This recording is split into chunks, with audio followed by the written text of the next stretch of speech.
Hey there. To set up personalized spatial audio on your AirPods Pro 3, make sure the AirPods are connected to your iPhone.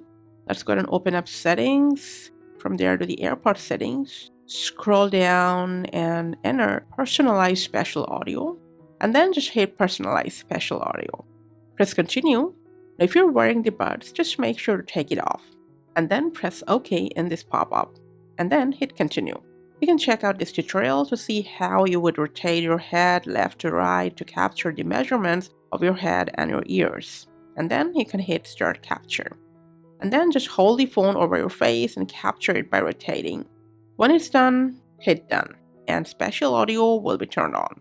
Alright, so you can quickly access it from the kernel center. Press and hold on the soundbar.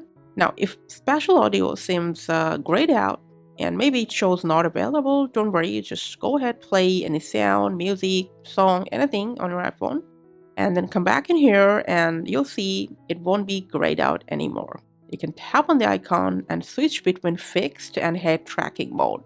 And that's it for today. Thanks for watching.